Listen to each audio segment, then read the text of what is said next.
PowerShell. The enter. Oh, created. Cannot bind param because the name is certified. Sa inyo gumana ba? May problem ata DC ko yan. So, papalitan ko na lang ng server 1 to. Sa SVR1 gagana yan.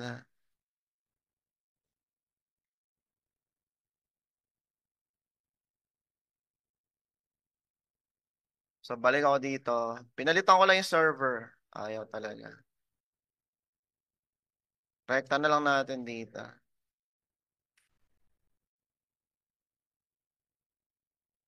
Ay, typo error pala. Server 11, wala namang 11. Yun! So, nakakreate tayo ng Active Directory. Ano, ng Seattle. Tingnan nyo ha. Di ba ito yung AD natin?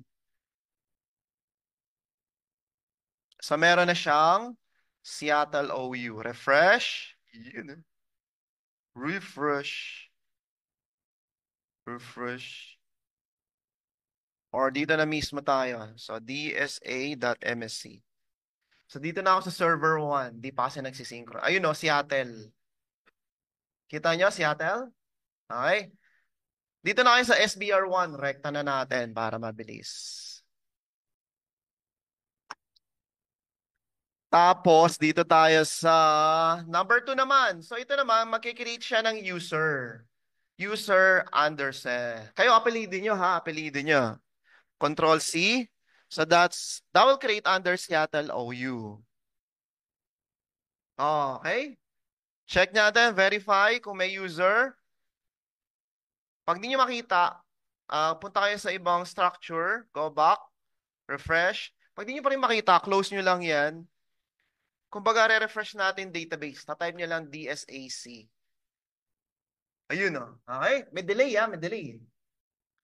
Okay na yan. Then next, since we have created the user, you need to lagyan ng password. So lagyan natin ng password si Anderson. So magtatanong to. Please enter the current password. Current password blank. Press enter. And then lagyan mo pa55w.rd. pa55w.rd. Okay, may password na siya. Next step. So sundan nyo lang to. Sinusundan ko lang to. Enable. So, kailangan nyo enable si yung user na yon, whoever yung user na yon. Okay, done. Enable na yon. And then, we gonna create a global group called Settle Branch User. Gagawa siya ng grupo. Tingnan nyo, tingnan nyo. Ayan na naman. Ah, ay, mali yung value. Na-edit ko to.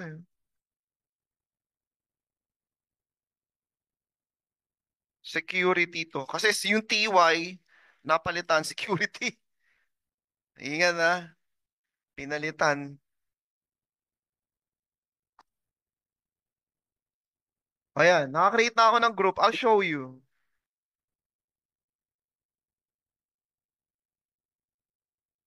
Di ba meron yan? Ayan, Anderson, Anderson, Anderson, Anderson.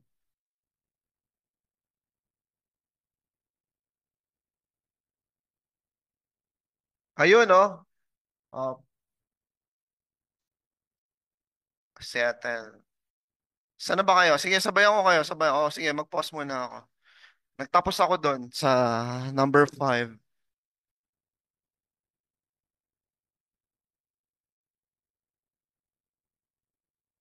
Ano pa patay yung arrow? Sakit sa likod.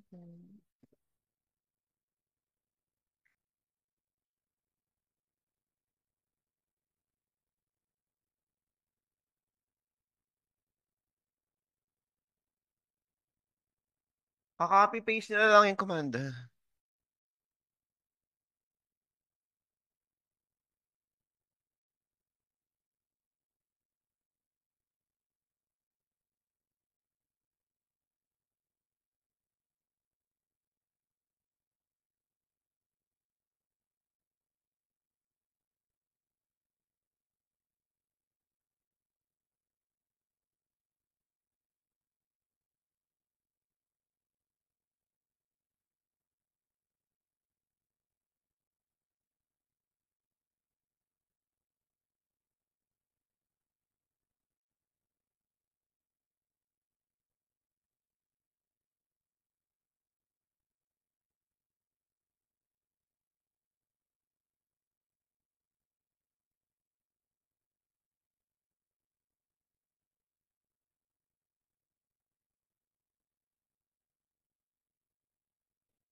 Okay na ba?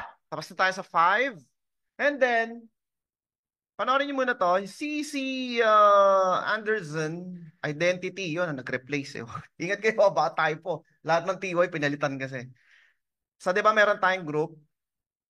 Okay, Seattle branch user. I-add lang natin sa group na yon. Tingnan nyo, wala, hindi pa siya naka-add. Ito yung group. If you're gonna check members, wala oh. Di ba wala? Wala. So add natin. So the command is number 6 pala, number 6. Add group member. Sa exam, paano mag-add ng member? Add group member. Ay, shucks. Ano na naman to? Yung T kasi, pinalito ko yung T lahat eh. Sandali ah. Ayun oh. Identity Anderson. Typo error. Okay, dapat ganyan.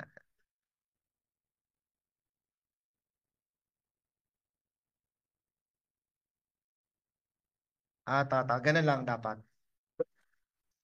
Shuttle. Kasi ano to eh, group to eh. So ito, run natin si 6. Okay, member na ba siya? Let's verify. Verify natin. Refresh, refresh, refresh. Seattle group. Dapat member na siya. Members. Wala pa, di ba? Wala, oh. Nakita niya? Close niyo yung database. Open ulit, DSA. Re-reload niya yan. Tapos, members. Ayun, oh. Ayun, oh. Sa ganun pag troubleshoot, it'll take a while to sync. Kasi tatlo yung Active Directory natin. Number. Number 3. Hindi, ang una, tatanungin kayo, first password. Press enter lang. Blanco yun eh. Tapos lagay niyo password, password. Ah. Initially, blanco, press enter. Tapos lagay niyo na yung password natin. Ito. Ah. Yes.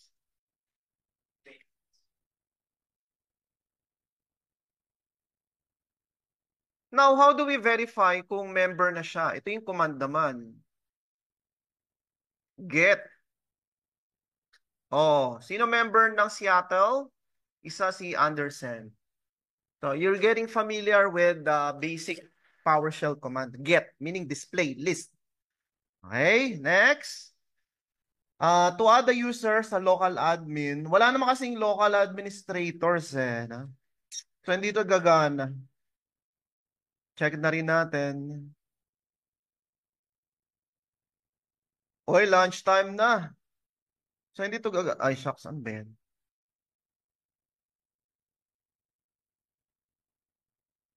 Hindi gagana, hindi gagana. Kaya naka-hash out. Pag hinash ko, meaning, comment lang to. So, huwag yun ang gawin to. Okay, tapos na. So, after this exercise, you should have successfully created domain controller and created object. Okay, user. Mameng one, gagawa tayo ng group policy. Magla-lunch muna tayo. No? Any question about Active Directory?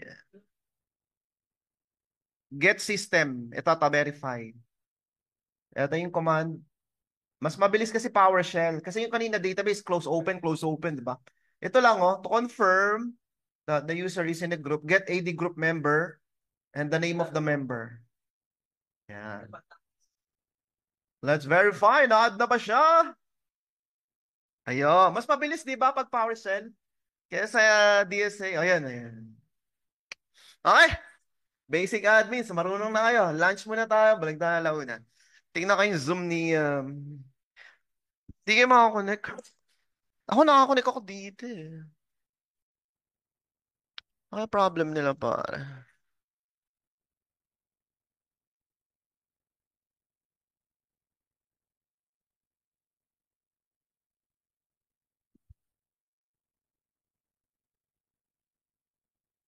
Pause ko muna yung recording kasi lunch na tayo. Lunch. Hindi nagsasalita pa. Ang magsalita tayo. Okay. Refresh. Dapat tatlo to. Kasi DC1. Server 1 pala naka-off. On ko lang.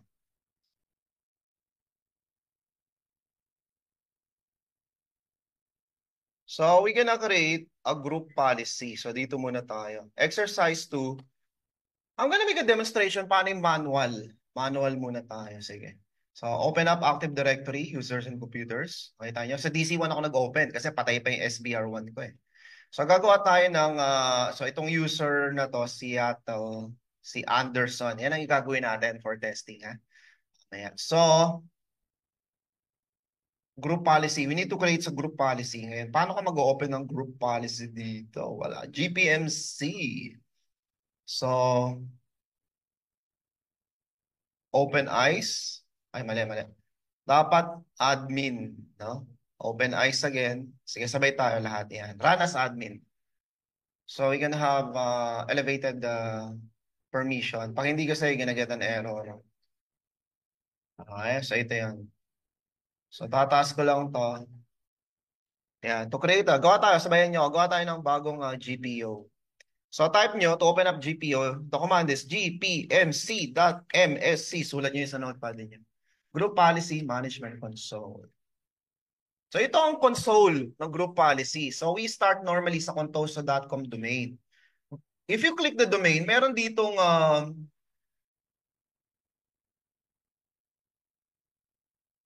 default domain policy. Ito yung effective policy. No? And then, pag may contoso standard, create ba? Delete muna natin tong contoso standard. Delete natin. Ginawa namin last week kasi yan. Okay, delete. And Seattle application override, delete. Kasi nagawa na yan eh. Okay? One way to create a group policy is by clicking new. Ito yung mano-mano ha, mano-mano. Pinapakita ko na mano-mano. Sabihin natin disable clock. Okay? Usually kasi may mga user na may clock dito. Tinitingnan nila yung oras, baka uwian na. Tago muna natin. Okay? So, yung disable clock, edit. So, gagawa tayo ng policy. Sige, sabayin niyo ako. Edit. User, since this is a user configuration, ito yung mano-mano ha. Then always go sa admin template. Yan, admin template. Okay, now, we want this one to be disabled. Ang tawag dito sa area na to is notif area. Notification. Ayan o, kita nyo, notif area yan. Ito namang clock in notif. So yan ang hanapin natin. Saan dito yan? Di ba start menu to? Start menu. Start menu. Hanapin nyo disable clock. Press D. Or sort ninyo disable clock. Asan na yung clock? Wala akong makita. Wala akong makita. O, try natin desktop. Disable clock. Pag wala, mag-filter on ka na lang. Filter, option, lagay nyo, clock. Kasi hindi natin makita. Ayun, lumabas siya. Admin template, start menu. Hide clock pala yun. Hide clock. Ayun. Remove clock from notification. Kita niya? Edit. As of now, it's not yet configured. Enable nyo lang. Tapos okay nyo na. Okay, yan enable na. So that means, when you log in as user, tanggal to. Clock na yan. Hide clock. Or remove clock. Ito yung group policy object. Remove clock. Malinaw ba? Malinaw. Next, we need to link. Kanino natin link? Sa Seattle user. Go sa Seattle. Sino ba user ng Seattle? Si Anderson. Kayo, yung user, yung pangalan nyo. So, link, right?